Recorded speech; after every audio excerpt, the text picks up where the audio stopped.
বাংলাদেশের ঐতিহ্যবাহী জেলা কুমিল্লা। শুধু এই নামের কারণে আপনারা বিভাগ পাননি, এবার হবে ইনশাআল্লাহ। ইনশাআল্লাহ। বাংলাদেশের 17টা জেলা ছিল ঐতিহ্যবাহী পুরাতন জেলা, তার ভেতরে কুমিল্লা একটা। বাংলাদেশে কুমিল্লা এবং নোয়াখালী এই দুই জেলাতে আলেম ওলামাদের বসবাস বেশি। সারা দেশে দিনের আলো জ্ঞানের আলো ছড়িয়েছে এই দুই জেলার আলেমরা। কিন্তু আবু সেহেলের বাড়ি যেখানে, মোহাম্মদ রসুল্লাহর বাড়িও সেখানে। এ জেলায় আলেমও বেশি, জালেমও বেশি। এখনো পর্যন্ত অনেকে আমরা দেখতে পাই, বিশেষ করে মডেল মসজিদের খতিব ইমাম যারা 15.5 বছরে তারা যা করেছে আলেমের নাম নিয়ে, জালেমরাও এত নিচে নামে না। ইমামতি করতে হলে ইমান লাগে না?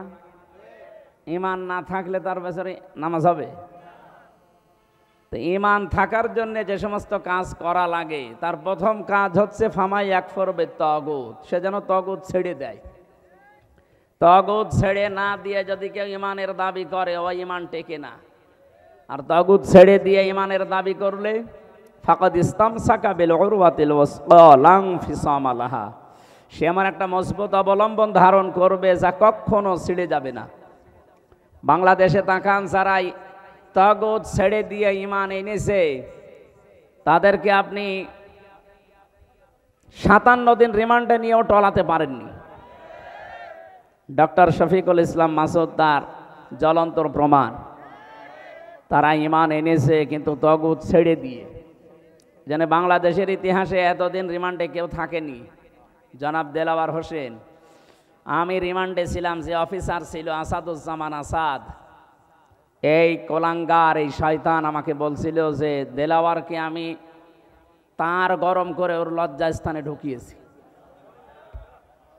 ওর পুরুষত্ব নষ্ট হয়ে গেছে। পরবর্তীতে চিকিৎসার মাধ্যমে আল্লাহ আবার ফেরত দিয়েছে।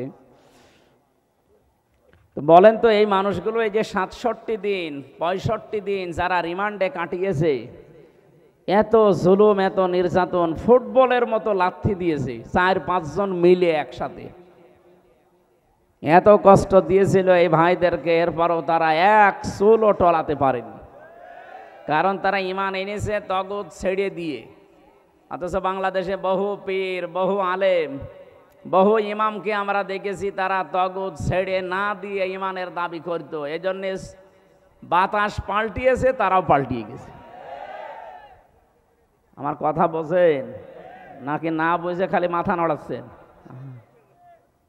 আশা করছে আপনি বুঝেছেন। সুতরাং যাদের ইমানই নেই, মান রাআ মিনকুম মুনকারান ফালিয়ুগায়্যিরহু বিয়াদিহি ফাইল্লাম ইয়াস্তাতি' ফাবিলিসানিহি ফাইল্লাম ইয়াস্তাতি' ফাবিকলবিহি ওয়া যালিকা আযআফুল ঈমান, রাহুল বুখারী।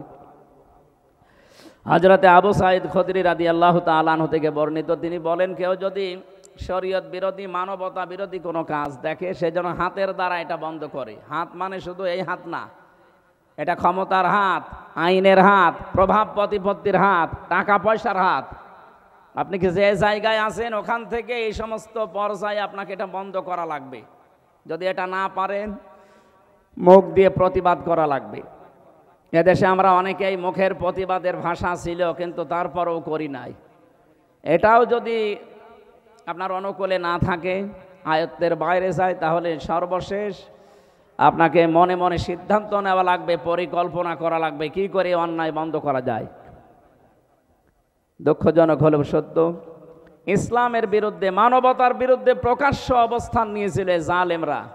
3 নাম্বার যেটা পরিকল্পনা করে এটা বন্ধ করা যায়, এইটাও অনেক আলেম, অনেক ইমাম, অনেক পীর, অনেক মুসলমান করে নাই। অথচ আদাফুল ইমান, আদাফ ইসমে তাফজিল, এর চাইতে নিচে আর ইমান নেই। একেবারে দুর্বল পয়েন্ট এটা।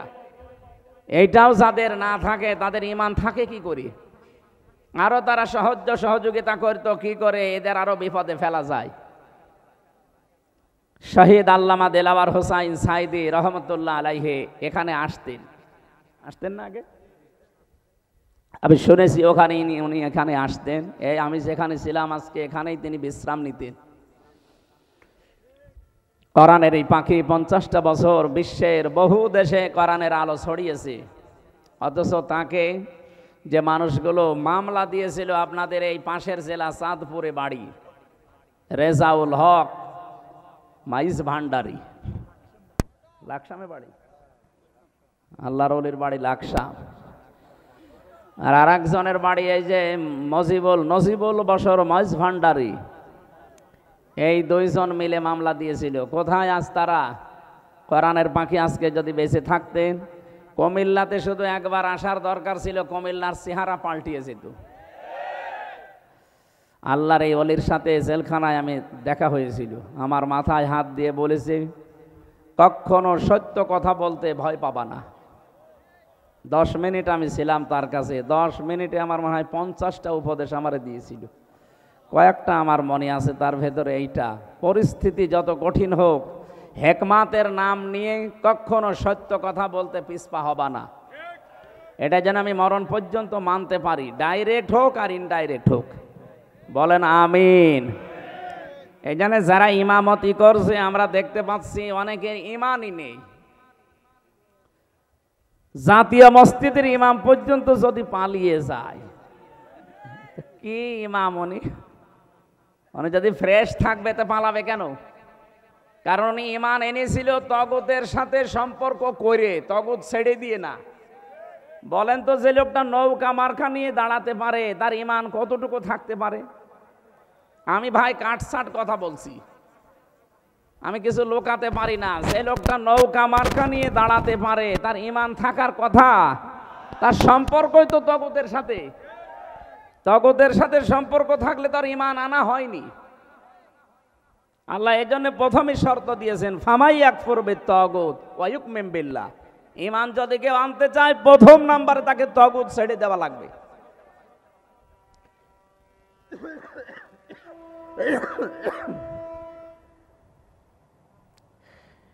এজন্য এই ময়দানে আমরা যারা বসে আছি, আমরা যারা ইমান এনেছি, আমরা তগুতের সাথে সম্পর্ক তৈরি করি না, তগুত ছেড়ে দিয়ে ইমান এনেছি। কথা বলেন ঠিক কিনা? যে আল্লাহ আমাদেরকে দল মত জাতি বর্ণ ধর্ম নির্বিশেষে আজকে অনুষ্ঠানে নিয়ে আসলেন, খুশি হয়ে বলেন আলহামদুলিল্লাহ।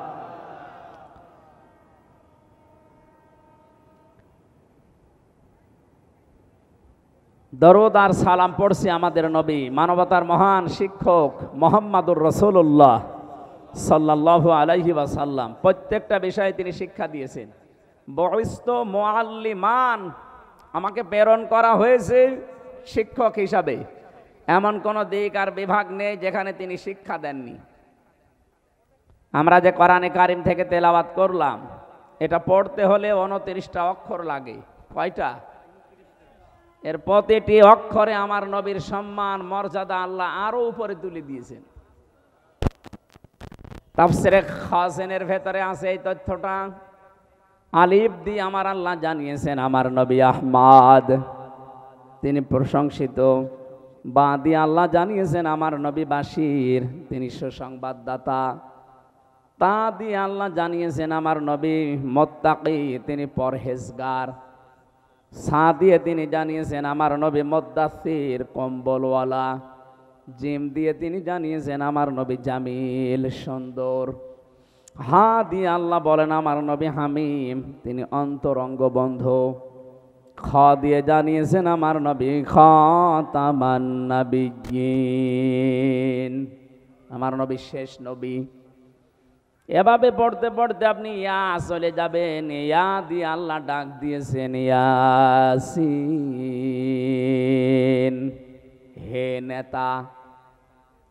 এটা পাবেন তাফসিরে কাবিরে, আল্লামা ফখরুদ্দিন রাজি রহমতুল্লাহ আলাইহি লিখেছেন। আল্লাহ পাক বলেন ইয়া হরফে নেদা, ইয়া মানে হে, সিন মানে সাজ্জেদ। সিন শব্দের 5টা অর্থ আমি ওখানে পেয়েছি। সিন মানে সাজ্জেদুল আলামিন, সিন মানে সাজ্জেদুল বাশার, সিন মানে সাজ্জেদুল কাউনাইন, সিন মানে সাজ্জেদুল আম্বিয়া, সিন মানে সাজ্জেদুল মুরসালিন। প্রতিটি শব্দের ভেতরে তিনি ব্যাখ্যা দিয়েছেন। আল্লাহ ডাক দিয়েছেন, ইয়াসিন, হে নেতা, আল্লাহর ঘোষণা দেওয়া নেতা এই দুনিয়ায় একজনই আছে। এটা যদি অনেকে দুনিয়ার বিষয় মনে করি এড়িয়ে যেতে চায় না, এটা দুনিয়ার বিষয় না, এ সম্পর্ক সব আখিরাতের সাথে। দুনিয়াতে যার নেতা ঠিক নেই ওই মানুষটা জাহান্নামে যাবে। সূরা হুদ 12 নম্বর পারা 12 নম্বর পৃষ্ঠার 1 নম্বর লাইনের 98 নম্বর আয়াত। এটা তাফসিরে ফি জিলালিল কোরআনে আছে। ইয়াকদুমু কওমাহু ইয়াওমাল কিয়ামাতি ফাআওরাদাহুমুন নার ওয়া বিসাল বিরদুল মাওরুদ। বলেন আল্লাহু আকবার। আমি যতগুলো তাফসির আয়াতের সাথে মিলিয়েছি এর বাংলা কথা এই, যে দলের নেতা জাহান্নামে যাবে ওই দলের কর্মীরা ওর সাথে জাহান্নামে যাবে। যদিও আয়াতে রুকুটা আল্লাহ ফেরাউন সম্পর্কে দিয়েছেন, ফেরাউন জাহান্নামে যাবে, ওর অনুসারী যারা ওর পেছনে ছিল সবাইকে আল্লাহ জাহান্নামে পাঠাবে।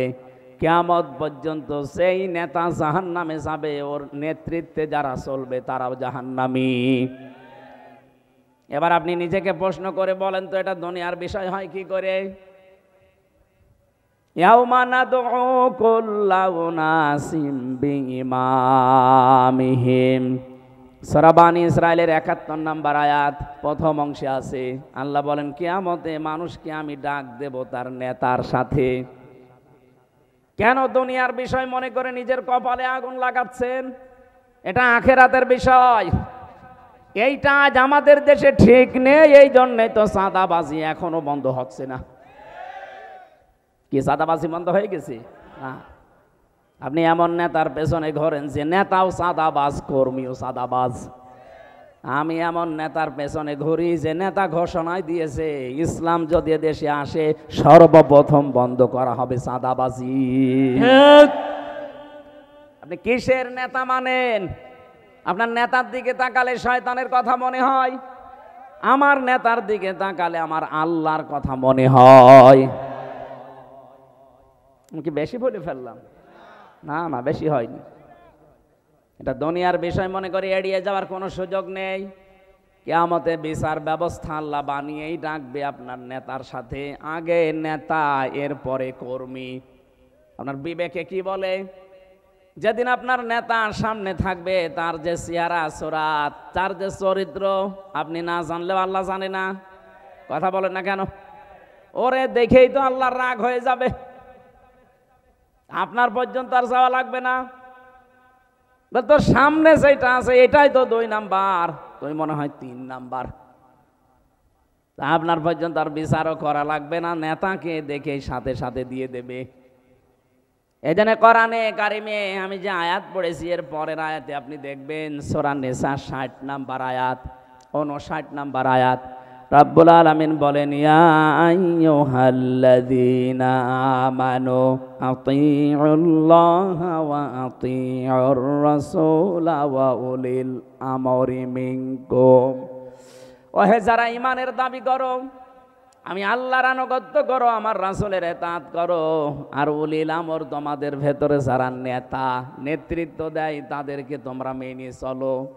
কুমিল্লাবাসী কান খাড়া করে শোনেন, এই যে আতিউ, এটা ফেল, এটা ভার্ব, এটা ক্রিয়া। এই শব্দটা আল্লাহ নিজের নামে আর রাসূলের নামে দিয়েছেন, কিন্তু উলিল আমরের আগে তিনি দেননি। মুফাসসিরিন ইকরাম বোঝাতে চেয়েছেন আল্লাহ আর রাসূলকে মানা লাগবে, কোনো প্রশ্ন করা যাবে? আরো জোরে বলেন। আপনার বুঝে আসুক বা না আসুক মানা লাগবে, এইটাই ফাইনাল। কিন্তু উলিল আমর যারা আল্লাহ রাসূলের পরে দুনিয়ায় নেতৃত্ব দেবে, এদেরকে মানতে হলে মাস্ট বি দেখা লাগবে লোকটা আল্লাহ রাসূলকে মেনে চলে কিনা।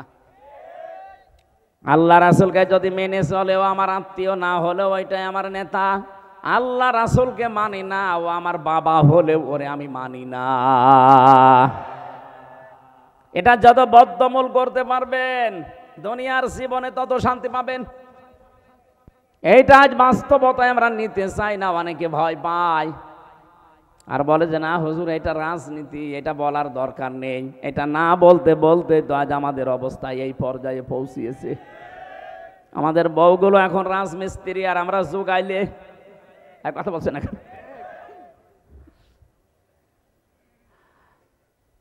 ইয়াসিন বলে আল্লাহ ডাক দিয়েছেন, হে নেতা। সিন শব্দের অর্থ বললাম 5টা। প্রথম নম্বর অর্থ হচ্ছে সাজ্জিদুল আলামিন, আলম না। এখন বিশ্বে 257টা রাষ্ট্র আছে, কিছুদিনের ভেতরে আরো 6টা রাষ্ট্র বাড়তেছে। কথা বোঝেন কি? এই যে 7 সিস্টার যদি ভেঙে যায়, আরো 6টা রাষ্ট্র বাড়বে। 257 আর 6 কত হয়? কয়েকদিন পরে পৃথিবীর মানচিত্রে আপনারা দেখতে পাবেন 263টা রাষ্ট্র হয়ে গেছে। কারণ সেভাবে আপনারা পেছনে লেগেছেন, আপনারা ভাঙতে বাধ্য। এতদিন মুসলমানকে গরু খাওয়ার অপরাধে জবাই করেছেন, আমরা কিছুই বলি নাই, কিন্তু এখন আপনারা আল্লাহর ঘর ভাঙা আরম্ভ করেছেন। আপনার পূর্বপুরুষের দিকে তাকান। আব্রাহা আল্লাহর ঘর ভাঙতে এসে কাসফিম মাকুল হয়ে গেছে। এক কথা বলে না কেন? আপনাদেরকে আল্লাহর ভুসি বানিয়ে ফেলবে, টুকরা টুকরা করে দেবে। আজকেও সকালে দেখেন একটা মসজিদ ভেঙেছে শয়তানরা। বিশ্বের দিকে তাকালে আমরা দেখি কেউ মাটির নিচে গ্যাস পায়, তেল পায়, সোনা পায়, লোহা পায়, আরো শয়তানরা শুধু মন্দির পায়। আমরা যদি এখন বলি ঢাকার স্বামীবাগের ইসকন মন্দির 500 বছর আগে এখানে মসজিদ ছিল, আমরা ভেঙে দেব, কি করবেন আপনি? বাবরি মসজিদ ধোয়া তুলে আপনি ভেঙে দিলেন। আজকে সকালবেলা এক হিন্দুর বক্তব্য শুনেছেন, মোদির বিরুদ্ধে এই লোকটা, ভারতে বাড়ি কলকাতায়। সে বলছে কেন এই ধোয়া তুলে মুসলমানদের কলিজায় আঘাত দিচ্ছেন? তাদের বাবরি মসজিদটা ধোয়া তুলে ভেঙে দিলেন। এখনো পর্যন্ত তাদের মসজিদগুলো, আল্লাহর ঘরগুলো ভাঙতেছেন। আমাদের দেবতাকে কেউ গালি দিলে যেমন লাগে, তাদের আল্লাহকে গালি দিলে ওই রকমই লাগে। সব হিন্দু খারাপ না, কিছু উগ্রপন্থী হিন্দু আছে যারা, তাদের জন্য আজ হিন্দুদের বদনাম হয়ে যাচ্ছে। এই জন্য ভারতে যারা শুধু উগ্রপন্থী হিন্দু বাদ দিয়ে যত ধর্মের লোক আছেন, যত জাতির লোক আছেন, তাদের এই মুহূর্তে অন্তত সতর্ক হওয়া দরকার। এই উগ্র হিন্দু জঙ্গি এদেরকে থামানো, নাই তো এদের জন্য আপনার কিন্তু বিশ্বের বুক থেকে বিচ্ছিন্ন হয়ে পড়বেন। একটা প্রতিবেশীর সাথে আপনার মিল নেই, আফগানিস্তানের সাথে মিল নেই, পাকিস্তানের সাথে মিল নেই, নেপালের সাথে মিল নেই, মালদ্বীপের সাথে মিল নেই, ভুটানের সাথে মিল নেই, চীনের সাথে মিল নেই, মায়ানমারের সাথে মিল নেই। আমাদের সাথে মিল ছিল কন্যা যতদিন ছিল, কন্যা নেই, মিল নেই। কি আরম্ভ করেছেন আপনারা? আল্লাহর ঘরগুলো এভাবে ভেঙে দিচ্ছেন। আবার বলে যে আমরা চট্টগ্রাম নিয়ে নেব। আরে দাদা, আপনি কি যৌতুক নেবেন নাকি? আর মেয়ে তো পালিয়ে গেছে, যৌতুক কিসের? পালানো মেয়ের কোনো যৌতুক আছে? না, ও মেয়ের বিয়েই তো আমরা মানি না। কারণ মেয়ে যার সাথে এতদিন আমরা বলতাম যে স্বামী স্ত্রীর সম্পর্ক, এটা তো একটা ভুয়া জিনিস। এটা ভুয়া না? কারণ যার সাথে গেছে তার সাথে তো আমাদের ধর্মে বিয়ে জায়েজ নেই। ওয়ালা তুনকিহুল মুশরিকিনা হাত্তা ইউমিনু, সূরা বাকারা 221 নম্বর আয়াতের মাঝের অংশে আছে। আল্লাহ পাক বলেন, যতক্ষণ মুশরিক পুরুষ মুসলমান না হবে, ঈমান না আনবে, তার সাথে মুমিনা নারীর বিয়ে করা জায়েজ নেই। এটা আমি বানালাম? বলেন। সুতরাং যার সাথে গেছে তার সাথে তো বিয়ে আমাদের ধর্মেই জায়েজ নেই। আপনি এতদিন খালি মিথ্যা কথা বলতেন যে আমাদের স্বামী স্ত্রীর সম্পর্ক। তারপরও দাদা যদি এখন মুসলমান হয়, যে বয়স, দাদা এ বয়সে মুসলমানই দিতে গেলে দেখা যাচ্ছে হাসামে গোড়া থেকে কেটে বাদ দিয়ে দিল, যা সব শেষ। আমার মনে হয় এখন আর হবে না। মুরব্বী বয়সে এখন যে অবস্থায় আছে ওইভাবে থাক। আর আমরা ও বিয়ে মানি না। যৌতুক তো আরো পরের কথা। আর আমাদের ধর্মে যৌতুক জায়েজ নেই। যৌতুক আছে আমাদের ধর্মে, সুতরাং এটা তো দেওয়ার প্রশ্নই আসে না। বাংলাদেশে আমিরে জামাত ডক্টর শফিকুর রহমান উনি ঘোষণা দিয়েছেন, এদেশের 1 ইঞ্চি না হাফ ইঞ্চি জমির দিকে কেউ যদি উল্টা পাল্টা নজরে তাকায়, নিয়ে নেওয়া তো দূরের কথা, শুধু যদি উল্টা পাল্টা নজরে কেউ তাকায় তার চোখ তুলে ফেলা হবে। আর এই দেশের 18 কোটি মানুষ যদি জীবন দেয়, 36 কোটি দাদা নিয়ে জীবন দেবে। এক একজন অন্তত 2 জনের গলা চেপে ধরবো। এই কথা বলছে না কেন? ওদের মরণের খুব ভয়। আমি ভারতের বহু প্রদেশে গেছি, আমার তো আমার মনে হয় 16, 17, 18, 19 এগুলো সবই ওই দিকে কেটেছে। আমি কয়েক মাস ধরে পড়ে থাকতাম, ওদের বিভিন্ন প্রদেশে আমি গেছি। ওদের খুব ভয় মরণের, ওদের সাথে মিশে আমি যা দেখেছি, খুব ভয় মরণের। ওয়ালা তাজিদান্নাহুম আহরাসান নাসি আলা হায়াতি ওয়া মিনাল্লাযিনা আশরাকু। সূরা বাকারার ভেতরে আছে, আল্লাহ পাক বলেন ওয়ালা তাজিদান্নাহুম, লামে তাকিদ নুনে সাকিলা। আল্লাহ গ্যারান্টি দিয়ে জানিয়েছেন অবশ্যই আপনি তাদেরকে দেখতে পাবেন জীবনের প্রতি খুব বেশি মায়া তাদের, যারা মুশরিক। আমাদের জীবনের প্রতি মায়া না, আমাদের মায়া হচ্ছে জান্নাতের প্রতি। আর ওদের মায়া, মরণের একটু ভয় দেখাবেন, পাগল হয়ে যাবে। খালি বর্ডার বন্ধ হয়ে গেছে, আলু পেঁয়াজ পচতেছে, ভয়ে এখন কান্নাকাটি আরম্ভ করেছে, আমরা না খেয়ে মারা যাব। আমাদের এতদিন ভয় দেখাতো যে আমরা দিন না খেয়ে মারা যাব যদি খাবার না পাঠায়। আরে ভাই, আমাদের ঈমান যাই আছে, এই ঈমানের উপরে ভিত্তি করে আমরা বলতে পারি আমাদের মুসলিম জাতির বছরে 1 মাস না খেয়ে থাকা ফরজ। আর আমাদেরকে আপনারা খাবারের ভয় দেখান, এখন নিজেরা পেছে পড়েছে মরেন। যেহেতু প্রতিবেশী, এই হিসাবে উগ্রপন্থী হিন্দুদেরকে সারা ভারতবর্ষ মিলে থামাবেন। যে যে ধর্মে অনুসরণ করেন করেন, কিন্তু এই উগ্রদের, এই জঙ্গিদেরকে থামান। তাম দুনিয়ার নিকৃষ্ট জাতিতে আপনাদের কিন্তু পরিণত করে দিচ্ছে। ডোনাল্ড ট্রাম্প পর্যন্ত 7-8 দিন আগে রেগে গেছে, কারণ খ্রিস্টান 2টা যুবতী মেয়েকে ভারতের মাটিতে ওরা একেবারে উলঙ্গ করে হাঁটিয়েছে। ট্রাম্পের এটা মনে নেই, ও যাতে মাতাল হলো তাহলে ঠিক আছে। এজন্য অলরেডি ঘোষণা দিয়েছে না কয়দিন আগে, যে জানুয়ারির 20 তারিখে আমার শপথ নেওয়ার পরে আমার মেয়েকে যারা উলঙ্গ করে রাস্তায় হাঁটিয়েছে, আমার বোনকে, আমার মাকে, সেই ভারতের 16 লাখ লোক আমার দেশে আছে আমেরিকা, এখান থেকে সব পাঠিয়ে দেব। দাদার এবার ধুতি সামলাতে জীবন বের হয়ে যাবে।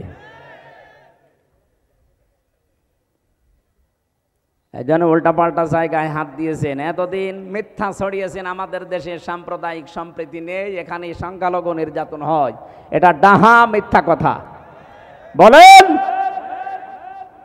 ভয়েস অফ আমেরিকা, মাইক্রোসফট, এগুলো সব খ্রিস্টানরা চালায়। তাদের কথাগুলো শোনেন তো কি রিপোর্ট দিচ্ছে। আগস্টের 5 তারিখের পর থেকে আজ 4 মাস হয়ে গেল। এই দিনে সবচাইতে বেশি, এই 4 মাসে, এই 15.5 বছরের ভেতরে যারা অন্য ধর্মে আছে তারা সবচাইতে বেশি নিরাপদে আছে। আপনারা মিথ্যা ছড়িয়ে কি করবেন? এই তো আজ 4 দিন না 5 দিন আগে পঞ্চগড় এবং মাগুরা, এই 2 জেলা থেকে 2টা মহিলা গিয়েছিল ভারতে চিকিৎসা নেওয়ার জন্য। সাংবাদিক, ওই যে মলম সাংবাদিক, যেটা হকার, এই হকারের আর এক বন্ধু আছে, সে বলছে, বলেন আমার মেয়েকে বাংলাদেশে রেপ করেছে, আমাদের পূজা পার্বণ করতে দেয় না, আমরা আর টিকতে পারলাম না, এই জন্য আমরা চলে এসেছি। ও মেয়েটা পুরা উল্টিয়ে গেছে। এই কি বলিস?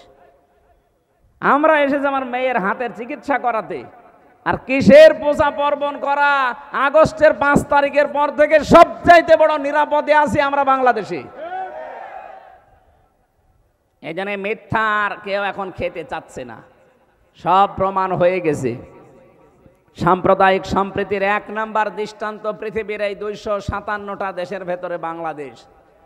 জোরে বলেন আল্লাহু আকবার। এই সম্প্রীতি কেউ নষ্ট করতে পারবে না। এদেশের সংখ্যালঘু বলে কিছু নেই, মাইনরিটি মেজরিটি কিচ্ছু নেই, আমরা সব এক। জন্ম যারা নিয়েছি এই দেশে, তারা এদেশের গর্বিত নাগরিক। কথা বলেন না কেন? সুতরাং এই উগ্রদেরকে থামান আপনারা, নাই তো সারা পৃথিবী থেকে বিচ্ছিন্ন হয়ে পড়বেন।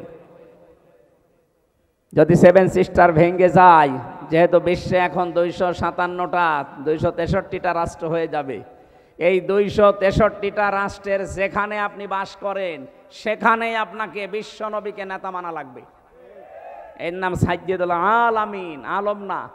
শুধুমাত্র এই পৃথিবীর এই 263টা রাষ্ট্র না, যত জগৎ আল্লাহ বানিয়েছে, কেউ যদি বলে আমি চাঁদের দেশে থাকি, সেখানেও আপনাকে নবীকে মানা লাগবে। কেউ যদি বলে আমি মঙ্গল গ্রহে থাকি, সেখানেও নবীকে মানা লাগবে। এতানাজ্জালুল আমরু বাইনাহুন্না, আল্লাহ পাক বলেন প্রতিটি আসমানে আমার বিধিবিধান নাজিল হচ্ছে, যেখানে যেই সৃষ্টি আছে তার জন্য ওইরকম বিধান আমি নাজিল করি।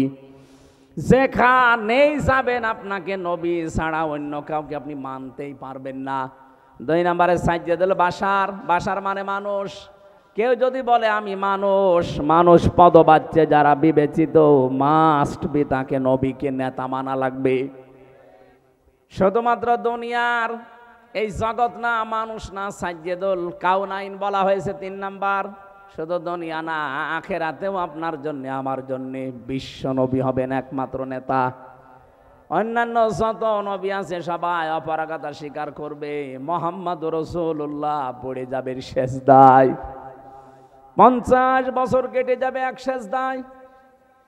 আল্লাহ পাক বলেন হাবিব মাথা তোলেন, সেজদা থেকে মাথা তোলেন, আজকে আপনি যা বলবেন আপনার সব কথাগুলো আমি আজকে কবুল করে নেব। সুতরাং শুধু এ জগতে কাজে লাগছে তা না, মরণের পরও আমার নবীকে দরকার আছে না নেই? এখনো পর্যন্ত যারা রাজনীতি মনে করে কানে তোলা দিয়ে আছেন, কান একটু ছাড়ান, হাত সরান। শুধু দুনিয়া না, আখেরাতেও কাজে লাগবে। যার সিগনেচার ছাড়া, যার সার্টিফিকেট ছাড়া, যার সুপারিশ ছাড়া কেউ জান্নাতের গেটে যেতে, আরো জোরে বলেন। 4 নম্বরে শুধু আমাদের মানুষের না, উভয় জগতে না, সাজ্জাদুল মুরসালিন, যাদের রাসূল আল্লাহ পাঠিয়েছেন তাদের জন্যও তিনি সাজ্জাদ। 5 নম্বরে সাজ্জাদুল আম্বিয়া, শুধু নবীদের না, শুধু রসুলদের না, সবার জন্য তিনি ছিলেন একমাত্র নেতা। হযরতে মুসা আলাইহিস সালাম এত বড় পাওয়ারফুল নবী, আল্লাহর সাথে কথা বলতেন। তিনি যদি এখন বাংলাদেশে আসে আর কেউ যদি মুহাম্মদুর রাসূলুল্লাহকে বাদ দিয়ে মুসা নবীর আদর্শ গ্রহণ করে, নিছক সে জাহান্নামী। কথা বলেন না কেন? কি মনে করেন আপনি বলেন তো? মুসা নবীর মতো এত বড় পাওয়ারফুল নবী এখন যদি আসে, তাকে মেনে নিলে যদি আপনি জাহান্নামে যান, মুসা নবীর চাইতে আপনার বাবা, আপনার স্বামী, আপনার নেতা কি বড় নাকি? কাকে মানেন আপনি? এই মুহূর্ত থেকে যে উলিল আমরি মিনকুম যে ব্যাখ্যা বললাম, আতিউ শব্দটা আল্লাহ এই জন্যে দেননি কারণ আল্লাহ রাসূলকে মানতে গেলে প্রশ্ন নেই, প্রশ্ন করলে আপনার ঈমান থাকবে না। কিন্তু উলিল আমর যারা দুনিয়াতে যারা নেতৃত্ব দেবে আল্লাহ রাসূলের পরে, সে যেই হোক, আগে দেখতে হবে লোকটা আল্লাহ রাসূলকে মানে কিনা। বুঝেছেন কিনা বলেন এ পর্যন্ত? বুঝেছেন? আপনারা বুঝলে শুধু হচ্ছে না, আমার এগুলো তো বুঝবেই। যতদূর পর্যন্ত এই আওয়াজ যাচ্ছে, রেকর্ড হচ্ছে, তামাম দুনিয়া ছড়িয়ে যাচ্ছে, সবাইকে উদ্দেশ্য করে বলছি আপনার বিবেকটা কাজে লাগাবেন। আল্লাহ আমাদেরকে বিশ্ব নবী মুহাম্মদুর রাসূলুল্লাহ একমাত্র আদর্শ মেনে চলার তৌফিক দাও, বলেন আমিন। ইয়াউমাইযিল লা তানফাউশ শাফাআতু ইল্লা মান আযিনা লাহুর রাহমানু ওয়া রাদিয়া লাহু কওলা। সূরা তাহা 16 নম্বর পারা 18 নম্বর পৃষ্ঠা 10 নম্বর লাইনের 109 নম্বর আয়াতে আছে। আল্লাহ বলেন সেদিন সুপারিশ কাজে লাগবে না, যার কথা শুনতে আমি আল্লাহ রাজি না হব এবং যার প্র্যাকটিক্যাল লাইফের ওপরে আমি আল্লাহ রাজি না থাকব। কুমিল্লাবাসী, নবীজির সুপারিশ যদি আমি আপনি পেতে চাই, আমার জীবনকে আগে পাল্টাতে হবে। জীবন পাল্টানোর যতগুলো নিয়ম নীতি আছে কোরআনে আমি 500 নিয়ম পেয়েছি, তার ভেতরে আজকে একটা বলছি। আমার আলোচনার বিষয় আজকে আমানাত। কি বললাম? বলেন বলেন। মানব জীবনের একটা গুরুত্বপূর্ণ পাঠ এটা। পুরা কোরআনে এরকম 500টা পাঠ আছে, এর ভেতরে আজকে আমি একটা বলছি, আমানাত। শব্দটা শুনতে যত সহজ মনে হচ্ছে, বিষয়টা অত সহজ না। এর ভেতরে আমার মনে হয় দুনিয়া আখিরাত সব আল্লাহ লুকিয়ে রেখেছেন। আমানত এমন একটা গুরুত্বপূর্ণ বিষয়, নবী মুহাম্মদুর রাসূলুল্লাহ জানিয়েছেন কিয়ামতের আগে দৃশ্যটা দুনিয়ায় এমন হবে, মাইকিং করেও একজন আমানতদার মানুষ খুঁজে পাওয়া যাবে না। আমার মনে হয় সেই সময় এখন প্রায় চলে এসেছে। আপনি তাকান, এখন মাইকিং করে একটা আমানতদার মানুষ খুঁজে পাওয়া যায় না। অথচ একটা মানব জীবনের গুরুত্বপূর্ণ পাঠ, নবীজিকে মানুষ আমানতদার এই শব্দটা বলে আরবে ডাক দিত। আমানতদার বলতো না, আল আমিন আস সাদিক, এমনি এমনি বলে নাই। সে জীবনে এত বেশি আমানতের দায়িত্ব পালন করেছেন, নিজের জামাই হযরতে আলীকে মরণের বিছানায় রেখে গেছে, তারপরও আমানতের দায়িত্ব ভুলে যাননি। যেদিন তার বাড়ির চারিদিকে ৪২ জন কাফের রাঙ্গা তরবারি নিয়ে দাঁড়িয়ে আছে, বিশ্ব নবী ডাক দিয়ে বললেন, আলী, চারিদিকে ওরা দাঁড়িয়ে আছে আমাকে হত্যা করার জন্যে। ওই যে ঘরের ভেতরে টোপলা দেখতে পাও, ওগুলো সবই ওদের ছাড়া আমাকে হত্যা করার জন্য এসেছে। আমি আল্লাহর আদেশ পেয়েছি, এ মুহূর্তে যদি আমি চলে যাই তাহলে আমার আল আমিন নামের কলঙ্ক হয়ে যাবে। আমানতদার আমি, ওরা নিজেরাই আমাকে ডাকে, তাহলে এই আমানতদারের কলঙ্ক হয়ে যাবে। তুমি আমার বিছানার ওপরে চাদর মোড়া দিয়ে শুয়ে থাকো, সকালবেলা ওরা এসে যখন আমাকে পাবে না, পাবে তোমাকে। তুমি তখন পাওয়ার সঙ্গে সঙ্গে, যেহেতু নেতার ছেলে, তোমার হয়তো কিছু বলবে না, তুমি সঙ্গে সঙ্গে আমানতের দায়িত্বটা পালন করার পরে ৩ দিনের মাথায় মদিনায় আমার সাথে দেখা করবা। ও বাংলার মুসলমানেরা, চিন্তা করেন তো, এই কঠিন মুহূর্তে যেখানে জীবন মরণ নিয়ে টানাটানি, সেখানেও নবীজি আমানতের দায়িত্ব ভোলেন নাই, নিজের জামাইকে মরণের বিছানায় রেখে যাচ্ছেন। অথচ আপনি কি করলেন?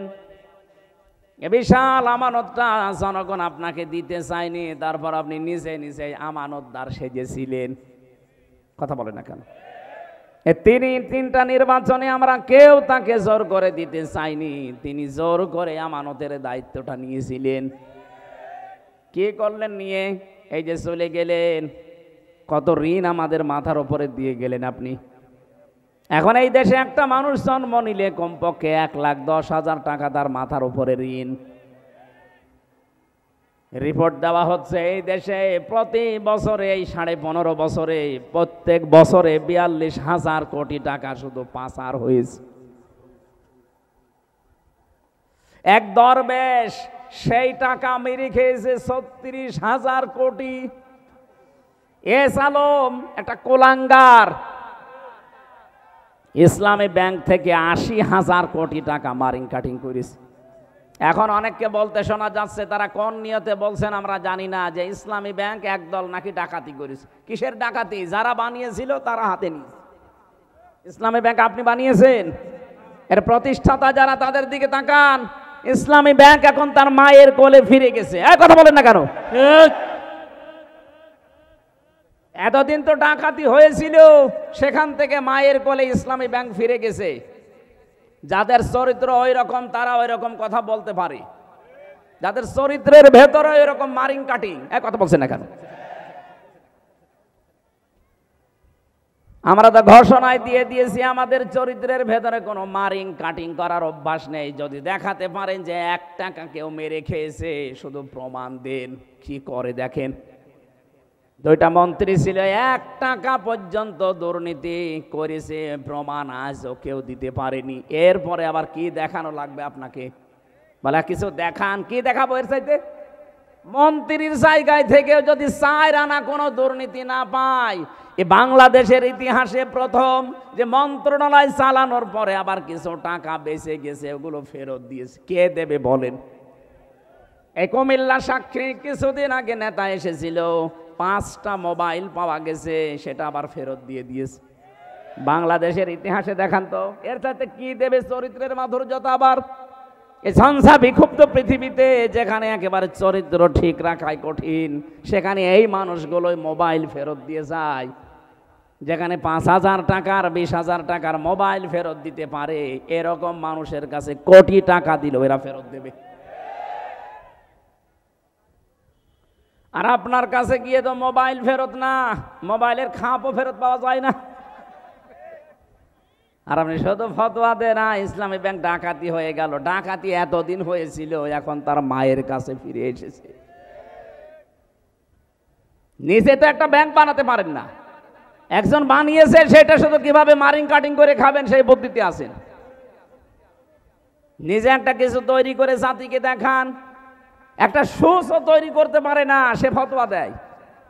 আর এরা কি তৈরি করছে আপনি চিন্তা করেছেন? আপনি ঢাকার দিকে আজ 2-3 দিন যেটা চলছে, অন্য দেশের অন্য বলতে কি বিশ্বের সবচাইতে বড় বড় বিশ্ববিদ্যালয়ের প্রফেসররা এসে দৃশ্যগুলো দেখে তারা আশ্চর্য হয়ে গেছে যে এইগুলো তো করে বাইরের দেশে, আমরা দেখি রাষ্ট্রের পক্ষ থেকে, আর এই দেশে মাত্র একটা ছাত্র সংগঠন এত বড় কাজ করছে। এদের রাষ্ট্রের বাজেট দেওয়া দরকার। দেশ এমনি দাঁড়াবে, শুধু বায়ান দিয়ে দেশ দাঁড়ায় না, কাজ করা লাগে। চরিত্রের সর্বোচ্চ পর্যায়ে তারা পৌঁছাচ্ছে সব কিছু দিয়ে, আর আপনি আদর্শ দিয়ে মোকাবেলা করতে পারেন না, শুধু উল্টাপাল্টা ফতোয়া দিন। জনগণ এখন আর ওই আগের 5 তারিখের আগে নেই, অনেক আগে আগস্টের 5 তারিখ পার হয়ে গেছে। কথা বলেন না কেন? নারায়ে তাকবীর, কথা বলতে দেন, কথা বলতে দেন। কুমিল্লাবাসী উনি 14টা সুটকেস নিয়ে চলে যাচ্ছে, আর নবীজি বলেন আলী এগুলো নিয়ে গেলে আমার আলামিন নামের কলঙ্ক হয়ে যাবে। আপনি এতগুলো সুটকেস নিয়ে চলে গেলেন, আপনার মুসলমান নাম আপনার হাজি নামের কলঙ্ক হইল না? সারা দুনিয়া থেকে এই যে এখন প্রকাশ হয়ে গেছে আমার দেশের মাধ্যমে, আপনি 14টা সুটকেস নিয়ে চলে গেছেন। পাইলটকে জিজ্ঞাসা করছে বাক্সগুলো উঠেছে, বলছে হ্যাঁ ম্যাডাম চলো। একটা মানুষকেও কিছু জিজ্ঞাসা করলেন না, কথাও বললেন না কারো সাথে। আপনার এত দরকার সুটকেসের? যাওয়ার সময় যদি কাকু কেউ বলতো যে কাওয়া চলে গেলাম, কিছুই বলে নাই। আমারও বলি যে আমার বলতে পারতো না যে 3 বছর জেল খাটালাম, কিছু মনে করো না, মাফ করে দিও, চলে গেলাম, এই কথা বলে না কেন? তাও বললো না। তো দোয়া চাবে, চাইনি, ওই সময় তো বাইরে ছিলাম। আপনার সুটকেস এত দরকার যে সুটকেসের খবর নিয়েছে, এগুলো উঠেছে বিমানে, হ্যাঁ চলো এবার যান, ওগুলো নিয়ে চলে যান। আপনার নামের কলঙ্ক হয়ে গেছে, আপনি হাসি না, আপনি পাঁচি। আপনাকে মুসলমান বলতেও মানুষের ঘৃণা হয় এখন। কথা বলে না কেন? নবীজির কাজ ছিল মানুষের বোঝা বহন করে দেওয়া, মানুষের বোঝা হালকা করা, আর আপনি মানুষকে বোঝা দিয়ে গেলেন। এই 2780 জন মানুষ এখন হাসপাতালে কাতরাচ্ছে, কারো হাত নেই, পা নেই, চোখ নেই, অন্ডকোষ উড়ে গেছে। এগুলো তার পরিবারের জন্য, সমাজের জন্য, দেশের জন্য বোঝা না? এই বোঝাটা তো আপনি দিয়ে গেলেন। আপনি যদি চলেই যাবেন তো কয়েকদিন আগে গেলে তো এই বোঝাগুলো এ দেশ এখন আর বহন করা লাগে না। কথা বলে না কেন? কোটি কোটি টাকা ঋণ দিয়ে গেলেন আমাদের দেশে, চলেই যাবেন তো আগে থেকে চলে যেতে পারলেন না? এই মহাসাগরে আমাদেরকে ভাসিয়ে রেখে গেলেন। এই জন্য আপনাকে নবীর উম্মত বলাও মনে হয় ঠিক না, কারণ নবীর কাজ ছিল মানুষের বোঝা। ও তাহমিলুল কাল্লা, ও তাহমিলুল কাল্লা, তিনি বোঝা বহন করতেন, হালকা করে দিতেন, আর আপনি বোঝা আরো দিয়ে গেলেন। ইন্নাকা লা তাসিলুর রহিমা, হে নবী আপনি ভয় পাবেন না। কিসের ভয় আপনার? আপনি তো মানুষের সম্পর্ক ঠিক রাখেন। আর 15.5 বছরে কার সাথে আপনার সম্পর্ক আছে বলেন? কোন আলেমের সাথে আপনার সম্পর্ক নেই। যেগুলো আলেম নামে সম্পর্ক ছিল সবগুলো জালেম। এই ফরিদউদ্দিন মাসউদ একটা টাটকা নির্ভেজাল জালেম। ওইটা কোরআনের পাখির নামে ও ফাঁসির আদেশ চেয়েছে শাহবাগে গিয়ে, ওটারে আলেম বললে গোনা হবে। যেই দিন এরকম উল্টাপাল্টা কাজ করেছে, আর একজনকে দেখতাম বাইতুল মোকাররমের ইমাম, কওমি জননী নাম দিয়েছে জালেমাকি। ওই দিন 76 জন আলেম আমার সাথে জেলখানায়, কওমি মাদ্রাসার মাওলানা মামুনুল হক সহ প্রত্যেকে বরদোয়া দিয়েছে যে করল কি এই লোকটা।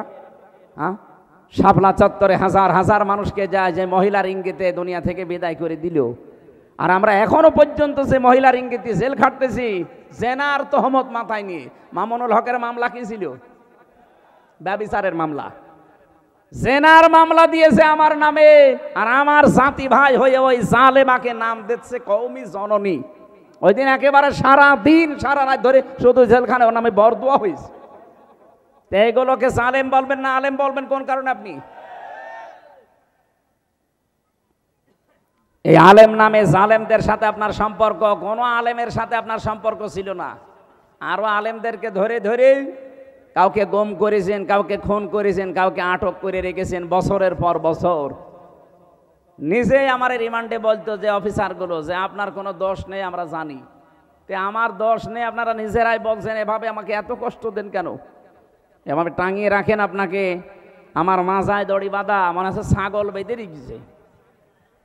আপনি হাসতেছেন। আমি আর যাই হয় আমার নামের আগে একটা আলেম লেখা নেই? এক কথা বলেন না কেন?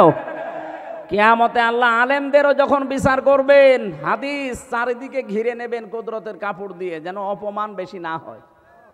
আর আপনি অপমান আরো যেন বেশি হয় সেই কাজ করেছেন। কালো কাপড় দিয়ে চোখ বাঁধা, হাত পেছনে বাঁধা, সামনে বাঁধলে তো হয়, পেছনে বাঁধে যেন হাত কেটে যায়। আবার ডান্ডা বেড়ি লাগানো পায়ের সাথে। আমার এমনি শরীর চলে না, 3টা বছরে তো কোনো চিকিৎসা দেননি। এই অবস্থায় যদি হাত বাঁধা, পা বাঁধা, চোখ বাঁধা, আবার মাজায় দড়ি দেওয়া, কি শুরু করেছেন? আবার মাথার ওপরে টুপি দিয়ে দিত, হেলমেট, বুকে একটা কিছু দিত যেন কেউ গুলি না মারে। এই যে ভণ্ডামিগুলো শুরু করেছিলেন আলেমদের সাথে, সম্পর্ক আপনার কার সাথে ছিল? দেশের মানুষ আন্দাজে আপনাকে নাম দিত মানুষ কন্যা। যারা সামনাসামনি এরকম প্রশংসা করতো, কই তারা আজকে? আজ সবগুলো আপনার বিরুদ্ধে বলছে। এই যে পলক, কেন ইন্টারনেট বন্ধ করে দিয়েছিল আপনার ইশারায়, পলক এখন সব বলে দিচ্ছে। তাও তো এখনো পলককে ডিম দেয়নি, ডিম দিলে সব বলে দেবে। সম্পর্ক যারা ঠিক রাখে মানুষের সাথে, বিশেষ করে আত্মীয়তার সম্পর্ক, রক্তের সম্পর্ক, তাদের কোনো ভয় নেই। আর যারা এই সম্পর্কগুলো আরো নষ্ট করে, তাদের ভেতরে আল্লাহ ভয় ঢুকিয়ে দেয়। এমন ভয় দিয়েছে দুপুরের খাবার খাবে সময় পায়নি। খালি বলেছিল 5 মিনিট, তারপরও সময় দেয়নি। বলে না সে সময়ও নেই, ভয়তে আগেই পালিয়ে গেলেন। পৃথিবীতে যারা পালিয়ে যায় তারা আবার ফিরে আসে, এরকম ইতিহাস আমি পড়িনি। 805 বছর আগে পালিয়েছিল লক্ষণ সেন, আজও ফিরে আসেনি। এসেছে, চলে গেছে, হারিয়ে গেছে। কিছুদিন আগে আশরাফ ঘানি পালিয়েছিল, ফিরে এসেছে? এক কথা বলেন না কেন? মালদ্বীপের রাজা পালিয়েছিল, শ্রীলঙ্কার রাজা, ফিরে এসেছে? না, ফিরে আসার ক্ষমতা এখন আর নেই। এই যে আসাদ, বাশার আল আসাদ চলে গেছে, আসতেছে আর, আপনিও গেছেন আর আসবেন না। আপনার কথা মতো অনেকেই দেশকে উস্কানিতে পা দিয়ে বিভিন্ন জায়গায় অঘটন ঘটাচ্ছে। এদেশের মানুষ কিন্তু সত্যি কথা বলছি, এখন আর আগস্টের 5 তারিখের আগে নেই। কেউ উস্কানিতে পা দিয়ে যদি এই দেশকে অস্থিতিশীল করার চেষ্টা করেন, এ দেশটা এখন ছাত্র জনতা আমাদেরকে আমানত দিয়েছে। এই আমানতের খেয়ানত আমরা করতে, আরো জোরে বলেন করতে। ওই গোপালগঞ্জের কিছু মানুষ আবেগে লাফিয়েছিল, এমন পিটানো পিটিয়েছে পুলিশে, প্রশাসনে, আর্মিতে, পেছনে বান্দরের পেছনের মতো লাল হয়ে গেছে। ওই কয়েকদিন শুনলাম যে গোপালগঞ্জ থেকে কেউ যদি ঢাকায় আসে, বাসে আসবে, বসে আসলে 300 টাকা, দাঁড়িয়ে আসলে 1000 টাকা। কুমিল্লার মানুষের তো তার উপরে এমনি একটা রাগ আছে যে বিভাগ দেয়নি। এ বিভাগের মানুষ অন্তত বিভাগ হবে সামনে, যেহেতু এই জেলার মানুষ আবেগে যেন কারো চক্রান্তে পা দিয়ে, উস্কানিতে পা দিয়ে দেশের 12টা বাজানোর চেষ্টা করবেন না। যারা করেছে তারাও থামবে আশা করছি। এদেশে আমরা এখন সব এক, শুধু ওই 14 দল বাদ দিয়ে বাকি আমরা যারা আছি সবাই মাজলুম। এখন যদি কোনো ঝামেলা তৈরি করেন না, জাতি কিন্তু আপনাকে ক্ষমা করবে না। এই জন্য আমানতের দায়িত্ব নবী নিজে জীবন দিয়ে পালন করছিলেন, আর আপনি আমানতের দায়িত্ব পেয়ে সবগুলো নিয়ে খেয়ানত করে চলে গেলেন। আপনি নবীর উম্মত দাবি করতে পারেন না, এর পরের গুলো তো একটাও মানেন না। আল্লাহ রাব্বুল আলামিন বলেন, ইন্নাল্লাহা, অবশ্যই আমি আল্লাহ, ইয়া'মুরুকুম, তোমাদেরকে আদেশ করছি, আন তুআদ্দুল আমানাতি ইলা আহলিহা, তোমাদের যাবতীয় আমানতকে তার প্রাপকের কাছে পৌঁছিয়ে দেবা। এখানে গচ্ছিত যে আমানতটা আছে এইটার কথা বলা হয়েছে। তাফসিরে ইবনে কাসিরের ভেতর থেকে শোনাচ্ছি, হযরতে ওসমান ইবনে তালহা রাদিয়াল্লাহু তাআলা আনহা, তার ঘটনা এই আয়াতের ভেতরে আছে। নবীজি মক্কা বিজয় করলেন, নিজে উঠের উপরে চড়ে তাওয়াফ করলেন, লাঠি দিয়ে হাজরা আসওয়াদকে তিনি স্পর্শ করলেন। এরপরে হযরতে তালহা ওসমান ইবনে তালহাকে ডাক দিয়ে বললেন, এই নাও চাবি, কাবার এই চাবি। দরজা খুলে তিনি 2 রাকাত নামাজ আদায় করে চাবিটা দিয়ে দিলেন। বলেন কিয়ামত পর্যন্ত তোমার বংশের কাছে এই আমানতটা থাকবে। এই আয়াতটা তিনি ওই সময় তেলাওয়াত করে জানালেন, অবশ্যই আল্লাহ নির্দেশ দিয়েছে তার আমানতকে তার প্রাপকের কাছে পৌঁছিয়ে দাও। আমানতের কথা কেন বারবার বলছি? আমার এই জীবনে আমি কোরআনে কারিমে পড়াটা পড়ে আমানত পেয়েছি প্রধানত 27 প্রকার। কত? আপনি কি ঘুমাচ্ছে? 27 প্রকার আমানতকে দুনিয়ায় আপনাকে পালন করে দেখানো লাগবে। তার প্রথম প্রকার আমানত হচ্ছে আপনার জীবনটা। এটা আল্লাহ পাক পক্ষ থেকে আপনাকে একটা আমানত দিয়েছেন, মন মতো আপনি ব্যবহার করতে পারবেন না, এমনকি নিজের অঙ্গ প্রত্যঙ্গ যা আছে একটা নিজে নষ্ট করে ফেলতে পারেন না, এটা আমানতের খেয়ানত হবে। অলা তুহলিকু আনফুসাকুম, সূরা বাকারার ভেতরে আছে আয়াতটা, বাংলা অর্থ হচ্ছে নিজেদেরকে নিজেরা ধ্বংসের ভেতরে ফেলে দিবা না। সুতরাং এই বডিটা যেহেতু আল্লাহর পক্ষ থেকে আপনার কাছে আমানত, এই আমানতটা রক্ষা করার জন্য অবশ্যই এই বডির খেয়াল রাখা লাগবে। যারা এই বডিকে নষ্ট করে ফেলেন বিড়ি সিগারেট, এরপরে এই যে গাঁজা খেয়ে মদ খেয়ে নেশা ভান করে আপনি কিন্তু ধরা খেয়ে যাবেন। এখন থেকে সতর্ক হয়ে যাবেন, আমার এই বডিটা আল্লাহর আমানত, আমি এই বডিটা নষ্ট হয় এমন কোন কাজ বলেন বলেন। চোখ আপনার কাছে আমানত, এমন দিকে তাকাবেন না যেখানে তাকালে আমানতের খেয়ানত হয়। আজ অনেক মানুষ আমার মোবাইলে মেসেজ পাঠায়, হুজুর 2 বছর বিয়ে হয়েছে, নিজের বউ আর ভালো লাগে না, অন্যের বউ দেখলে খুব ভালো লাগে। এটা একটা রোগ। এটা কি? এটা ভালো লাগার পেছনে কারণ আছে। আমি 2টা ঔষধ বলছি, এখন থেকে শুরু করে মরণ পর্যন্ত মাত্র 15 দিন একটু মেনে চলেন, দেখবেন 15 দিন পরে অন্যের বউ দেখলে আপনার মেজাজ খারাপ হয়ে যাবে, নিজের বউ দেখলে আপনার আকর্ষণ বাড়বে। কোরআনে কারিম সূরা নূর 18 নম্বর পারা 12 নম্বর পৃষ্ঠার 7 নম্বর লাইনে 30 নম্বর আয়াতে আছে ঔষধ, কুল্লিল মুমিনিনা ইয়াগুদ্দু মিন আবসারিহিম ওয়া ইয়াহফাযু ফুরুজাহুম যালিকা আযকা লাহুম ইন্নাল্লাহা খাবীরুম বিমা ইয়াসনাউন। রব্বুল আলামিন বলেন, নবী আপনি মুমিন পুরুষদেরকে বলেন তারা যেন চক্ষুকে নিম্নগামী করে রাখে পরনারী দেখলে। 14 জন নারী বাদ দিয়ে দুনিয়ায় যে মহিলায় আপনার সামনে পড়ুক না কেন, মাস্ট বি আপনাকে চোখ নিচের দিকে করা লাগবে। আপনি একটু 15 দিন মেনে চলেন, মাত্র 15 দিন। 14 জন পুরুষ মহিলা বাদ দিয়ে যত মহিলা দুনিয়ায় আছে দেখলে আপনি চোখ নিচের দিকে করবেন। 2 নম্বরে লজ্জা স্থানের হেফাজত করবেন। মেয়েরা যদি কারো সাথে মোবাইলেও কথা বলেন, মা বোন যারা শুনতে পাচ্ছেন, প্রথম নাম্বারে আপনার কথা হবে মোবাইলে, খুব শর্টকাট কথা। যদি কারো সাথে বলেন, 14 জন পুরুষের সাথে আপনি কথা বলতে পারেন, এই 14 জনের বাইরে যদি কাবা শরীফের ইমামও কল দেয়, আপনি মোবাইলে কথা বলবেন খুব শর্টকাটে।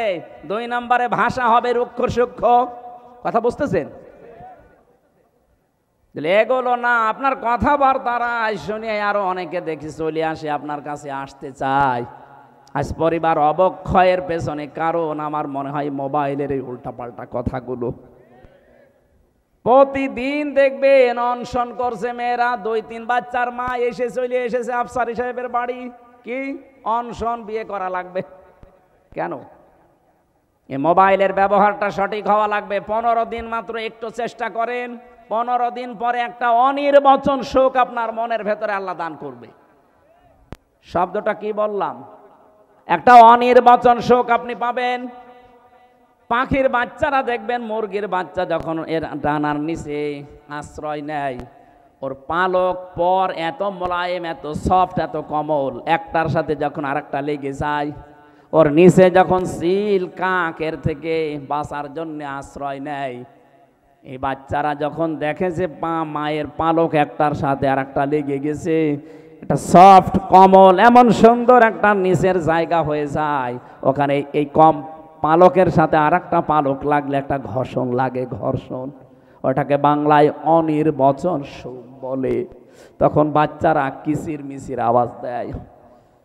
তাফসিরে আমি পড়েছি, কোনো মানুষ যদি সত্যিই 15 দিন পর্যন্ত আল্লাহর এই 2টা ঔষধ পালন করতে পারেন, তখন দেখবেন জায়েজ জিনিসের প্রতি আপনার আকর্ষণ বেড়ে যাবে, অন্যায় কোনো অবৈধ জিনিস দেখলে আপনার রাগ হবে। আমরা এটা চাই না? কথা বলেন। যাদের মোবাইলে এমন কোনো কারো নাম্বার লেখা আছে যে নাম্বারে কথা বলা আপনার জন্য জায়েজ না, এরকম মোবাইলে যদি কারো সাথে কথা বলে থাকেন, সেটিং করে থাকেন, এক্ষুনি ওই নাম্বার ডিলিট করে দেন। এখনই ডিলিট করে দেন। এটাও একটা আমানত আপনার জন্যে। এই আমানত রক্ষা করেন। 15 দিন আমি সময় দিলাম, আল্লাহর কসম আমি নিজে পরীক্ষা করে বলছি 15 দিনের ভেতরে মাস্ট বি আপনাকে আল্লাহ একটা পরিবর্তন এনে দেবে।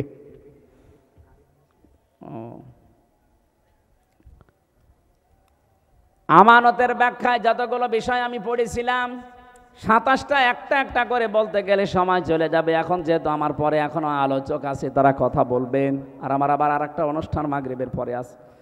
আমি আমার শ্রদ্ধেয় বড় ভাই যে মুহাদ্দিস রফিকুল্লাহ আফসারী সাহেবের লেখা, উনি তো বহু বই লিখেছে, মনে হয় আমি একটা লিস্ট পড়েছিলাম 53টা। আজকে আমাকে একটা বই উপহার দিচ্ছে, এটা খুতবার বই, জমার খুতবা, এটা সম্পূর্ণ সৃজনশীল খুতবা। আমি বইটা পড়বো, আমি আশা করছি, ভাইয়ের কাছে চেয়েছিলাম, উনি আমাকে উপহার দিয়েছে। আপনারা সুযোগ পেলে বইটা ওনার গাড়িতে থাকতে পারে। শিক্ষিত মানুষ, বিশেষ করে ইমাম যারা, খতিব যারা, তাদের জন্য এটা লাগবে। আমি যেহেতু নিতে চাচ্ছি, আপনারাও নেবেন। এই আমার ড্রাইভার কই? এই বইটা গাড়িতে। সম্মানিত ভাইরা, এরপরে হাকামতুম বাইনান নাসি আন তাহকুমু বিল আদলি, এই শব্দগুলো ছিল। আমি আর আগাতে পারলাম না সামনে। আগামীতে আমাদের এই অনুষ্ঠান আবার হবে প্রতি বছরে বছরে ইনশাল্লাহ। এরপরে সামনে আশপাশে কোনো জায়গায় যদি মাহফিল থাকে আমরা কথা বলবো। আজকের মতো আমরা এই আয়াতটা অসম্পূর্ণ রেখে বিদায় নিলাম। নামাজ পড়েন, এখানেই নামাজ পড়েন, আর বেশি সময় নেই। নামাজের পরে মুহাদ্দিস রফিকুল্লাহ সাহেব উঠবেন ইনশাল্লাহ। ওনার পরে আবার মাওলানা হাবিবুর রহমান যুক্তিবাদী সাহেব আছেন। এরপরে যে পীর সাহেব কি জানো, মোশতাক ফয়েজি সাহেব আছেন। আমরা না কথা শুনবেন একটার পর একটা। আমিন। বারাকাল্লাহু লানা ওয়া লাকুম ফিল কোরআনিল আযীম। আসসালামু আলাইকুম ওয়া রাহমাতুল্লাহ।